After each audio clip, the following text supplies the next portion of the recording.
SLBC టన్నెల్లో సహాయక చర్యలు 30వ రోజు కొనసాగుతున్నాయి. సింగరేణి కార్మికులు రాడ్ హోల్ మైనర్స్ తవ్వకాలు చేపడుతున్నాయి. డేంజర్ జోన్ 1, డేంజర్ జోన్ 2లో తవ్వకాలు పూర్తి చేశారు. అయినా 7 కార్మికుల జాడ కనిపించడం లేదు. సహాయక చర్యలను ప్రభుత్వం ఎప్పటికప్పుడు సమీక్షిస్తోంది. ముమ్మర సహాయక చర్యల కోసం ప్రభుత్వం 5 కోట్లు మంజూరు చేసింది. ఈ మేరకు డిజాస్టర్ మేనేజ్మెంట్ విభాగం ఉత్తర్వులు జారీ చేసింది. గత నెల 22న ఎస్ఎల్బీసీ టన్నెల్లో ప్రమాదం జరిగి 8 మంది కార్మికులు చిక్కుకున్నారు. ఓ కార్మికుడి డెడ్ బాడీని వెలికితీయగా మిగతా 7 కోసం గాలింపు కొనసాగుతోంది. సో టన్నెల్లో రెస్క్యూకు సంబంధించి డీటెయిల్స్ బాలకృష్ణ అందిస్తారు. బాలకృష్ణ, రెస్క్యూ అప్డేట్స్ ఏంటి? ఎస్ఎల్బీసీ టన్నెల్ ప్రమాదం జరిగి నేటికి 30 రోజులు గడిచింది.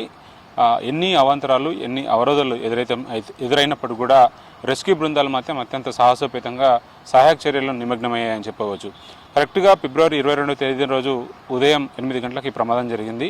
ప్రమాదం జరిగిన తర్వాత వెంటనే స్థానికంగా ఉన్నటువంటి జేపీ సిబ్బంది ఉన్నారో వారితో పాటు రాబిన్సన్ గ్రూప్ ఆ సిబ్బంది అంతా కూడా సహాయక చర్యలు పాల్గొన్నారు. వెంటనే ప్రభుత్వం కూడా స్పందించింది. వేగంగా ఎస్డీఆర్ఎఫ్, ఎన్డీఆర్ఎఫ్, ఫైర్ డిపార్ట్మెంట్ రంగంలోకి దిగాయి. తర్వాత కేంద్ర ప్రభుత్వం కూడా ఈ విషయం తెలిసిన వెంటనే ఇండియన్ ఆర్మీని రంగంలో దించింది. సో ఎన్జీఆర్ఐకి సంబంధించిన టీమ్స్ కానీ, సిస్మాలజీ టీంలు, రకరకాల ఏజెన్సీలు, దాదాపు 14 సంబంధించిన ఏజెన్సీలు అన్నీ కూడా ఇన్వాల్వ్ అయ్యాయి. మొదటి నుంచి కనుక ప్రమాద స్థితిగతులను కనుక పరిశీలిస్తే ప్రమాదం జరిగిన సందర్భంలో ఒక భయానకమైనటువంటి, భీకరమైనటువంటి వాతావరణం టన్నెల్లో కనిపించింది. 14 కిలోమీటర్ దగ్గర ఈ ప్రమాదం జరిగింది. 8వ కిలోమీటర్ నుంచి లోపలికి వెళ్ళాలంటే కూడా చాలా క్రుషియల్ రోల్ ఉండేది. చాలా క్లిష్టమైన పరిస్థితులు ఉండేది. 8వ కిలోమీటర్ వరకే లోకో వెళ్ళే అవకాశం ఉండేది. దాదాపు అక్కడి నుంచి నీళ్లను, బురదను దాటుకుంటూ వెళ్ళాలంటే చాలా కష్టంగా ఉండేది.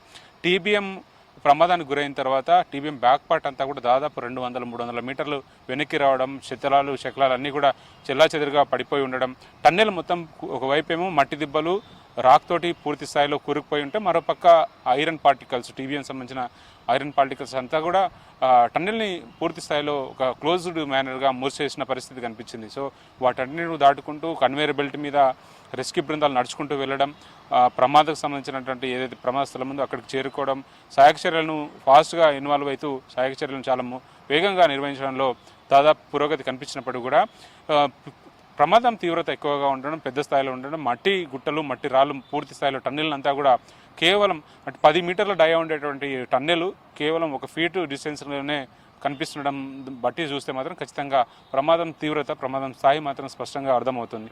సో 8 మంది కార్మికులు ఎవరైతే ఉన్నారో వాళ్ళంతా కూడా పూర్తి స్థాయిలో అందరూ చిక్కుకోవడం, 16వ రోజు మాత్రం ఒక కార్మికుడు మాత్రమే బయటికి రావడం, మిగతా 7 సంబంధించిన ఆచూకీ మాత్రం ఇంకా 30 రోజులు గడుస్తున్నప్పుడు తెలియకపోవడం ఒక ఆందోళన కలిగిస్తుంది.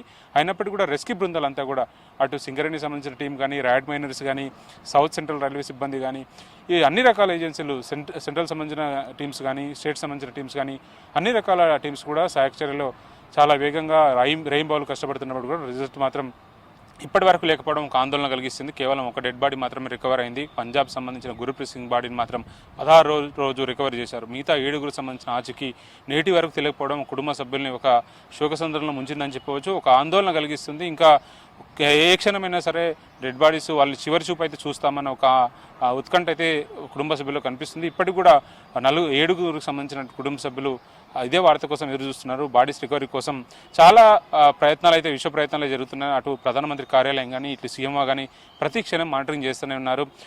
టన్నెల్ పైభాగంలో ఏదైతే సెన్సిటివ్ ఏరియా ఉందో, ఫాల్ట్ ఏరియా, ముఖ్యంగా షియర్ జోన్ అంటారు, అంటే చాలా ప్రమాదకరమైన పరిస్థితిలో ఉన్నటువంటి ఆ ఏరియాలో ఒక్కసారిగా డ్రిల్లింగ్ చేస్తున్న సమయంలో టీబీఎం మూవ్ అయినప్పుడు ఈ ప్రమాదం జరిగిన సందర్భాన్ని గుర్తు చేసుకొని, సో ఎట్లా సహాయక చర్యలని చేయాలి, వేగంగా చేయాలనే యాంగిల్లో ప్రతి అంటే ముఖ్యంగా క్లిష్టమైన పరిస్థితుల్లో రెస్క్యూ ఆపరేషన్స్ ఏ విధంగా చేయాలనే యాంగిల్లో దేశంలో, అంతర్జాతీయ స్థాయిలో టన్నెల్ ప్రమాదాలు జరిగినప్పుడు ఎట్లాంటి ప్రికాషన్స్ తీసుకున్నారు, సహాయక చర్యలు ఏ విధంగా ముందట నడిపించారు అనే యాంగిల్లో పరిశీలిస్తూ సమీక్షించి కూడా రెస్క్యూ బృందాలు కానీ, రెస్క్యూని ఆపరేట్ చేస్తున్న అధికారులంతా కూడా చాలా సహాయక చర్యలను ముందుకు తీసుకెళ్లారు. ముఖ్యంగా వయనాడులో ప్రమాదం జరిగిన సందర్భంలో అక్కడ నిర్వహించిన రెస్క్యూ ఆపరేషన్స్లో కెడవర్ డాగ్స్ కూడా చాలా కీలకమైన పాత్ర పోషించాయి. అందులో కూడా దాదాపు 64 సంబంధించిన డెడ్ బాడీస్ని ఆ కెడవర్ డాగ్స్ ఐడెంటిఫై చేశాయి.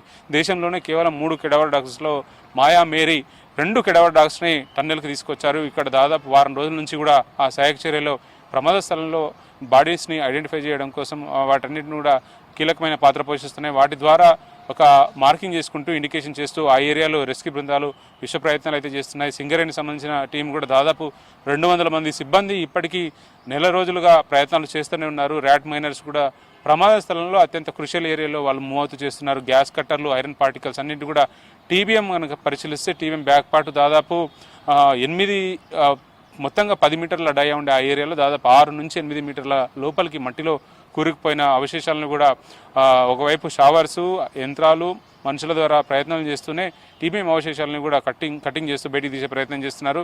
మట్టిలో కూరుకుపోయారా లేకపోతే శిథిలాల మధ్య నలిగిపోయారా అనేది మాత్రం ఇంకా కుటుంబ సభ్యుల్ని వేధిస్తుందని చెప్పవచ్చు. ఏదేమైనప్పుడు కూడా సహాయక చర్యలు నిరంతరంగా కొనసాగిస్తున్నారు. ఇప్పటి వరకు 30 రోజులు గడిచింది.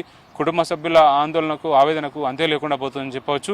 రెస్క్యూలో మాత్రం ప్రతి క్షణం రివ్యూ చేసుకుంటూ, రివిజిట్ చేసుకుంటూ, రివ్యూ చేసుకుంటూ రెస్క్యూ బృందాలని ముందుకు తీసుకెళ్తున్నారు. ర్యాట్ మైనర్స్ కానీ, సింగరేణి సిబ్బంది కానీ, సౌత్ సెంట్రల్ రైల్వే చాలా క్రిషియల్ రోల్, కీలకమైన పాత్ర పోషిస్తున్నారు. మిగతా 7 ఎవరైతే ఉన్నారో అందులో 2 ఇంజనీర్స్, మనోజ్ కుమార్, శ్రీనివాస్, 2 ఇంజనీర్స్ వాళ్ళు ఉత్తరప్రదేశ్ చెందిన వాళ్ళు.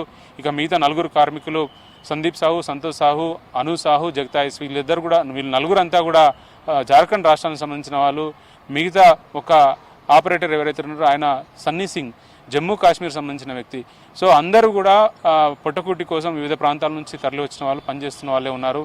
కొన్ని ఏళ్లుగా ఎస్ఎల్బీసీ టన్నులో పనిచేస్తున్న వాళ్ళు ఉన్నారు. సుదీర్ఘమైన కాలంగా పనిచేస్తున్నటువంటి వీళ్ళంతా కూడా కార్మికులు, సిబ్బంది అంతా కూడా ప్రమాదానికి గురి కావడం తోటి ఎవరైతే కార్మికులు ఉన్నారో వాళ్ళందరినీ కూడా ఆందోళనకు గురి చేస్తుంది. ఇప్పటికీ ఆ 7 ఆచూకీ కోసం పనిచేస్తున్నట్టు కార్మికులే కాదు, కుటుంబ సభ్యులు కూడా చాలా ఆత్రుతగా, ఆందోళనగా వాళ్ళ ఆచూకీ కోసం అయితే అది ఎదురు చూస్తున్న పరిస్థితి స్పష్టంగా కనిపిస్తుంది. Over to you, Surya.